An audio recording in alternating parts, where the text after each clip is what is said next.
and now as a security advisor, I've often heard people make this complaint. The truth is, we don't spend enough. We should spend more, and for purely selfish reasons. Every dollar we spend on Israel is a dollar spent, in effect, in our own defense. As a value proposition, it's all in America's favor. Let me explain, but before I do, let me just say this. I can easily defend why America supports Israel on moral grounds alone. I've been there on numerous occasions. It's a good and decent country. Given the neighborhood it lives in, I find that both remarkable and admirable.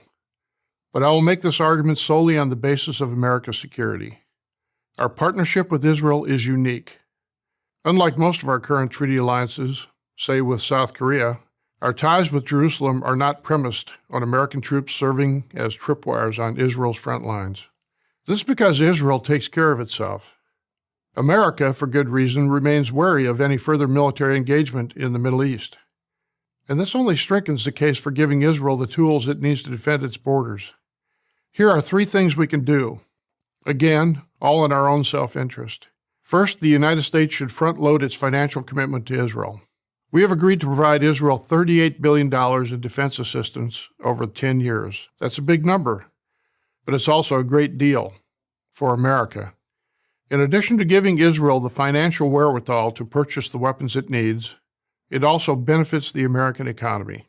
Under the agreement, Israel must spend these funds on U.S. products, and it's happy to do so. Without adding a cent to the total, the United States should front-load this assistance to reflect the changing strategic situation in the Middle East, specifically the rising danger presented by Iran and its proxies, Hezbollah and Hamas. An accelerated timetable would allow Israel to acquire critical capabilities like more F-35 attack squadrons, more refueling tankers, and more precision munitions. It will need this hardware to defend itself in American interest against those persistent and growing threats. Second, the United States should enhance our alliance with Israel. It may surprise you to know that the United States does not have a defense treaty with this essential ally. Lots of agreements, but no treaty. We should. Why is this important? Because it will send a loud strategic signal to Israel's enemies that if you mess with Israel, you mess with us. Israel's not going to ask us for troops, but we should be giving them anything else they need: intelligence, weapons technology, and other vital information. And we know this is a two-way street. Israel gives a lot in return, which leads me to the third point. The United States and Israel should build on their already close collaboration in research and development. Israel is one of the most high-tech economies in the world. American investors understand this. More venture capital is spent per capita in Israel than in any other country. 9 out of the 10 largest companies have R&D facilities there. This is in a country of just 8 million people. When we sell them military gear, they adapt it to their own special needs. The American military, in turn, benefits from these innovations, especially in the area of desert warfare. Indeed, President Obama's Defense Secretary, Ashton Carter, made this point. There's no question that American lives have been saved by Israeli technology. There are many cutting-edge projects we can work on together, such as directed energy weapons. This new form of cannon emits highly focused energy to neutralize targets. Such weapons will be needed to counter the spread of cheap, deadly, and plentiful mortars and drones from Iran and other bad actors.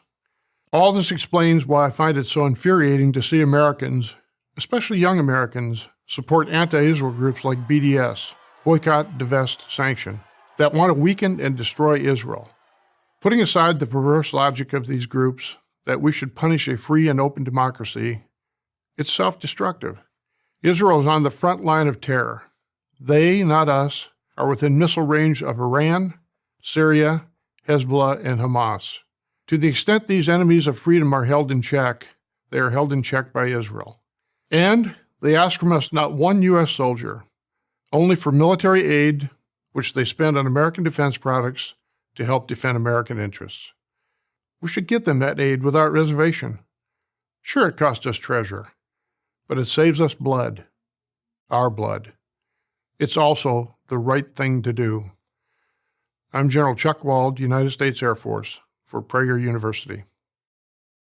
Thank you for watching this video. To help keep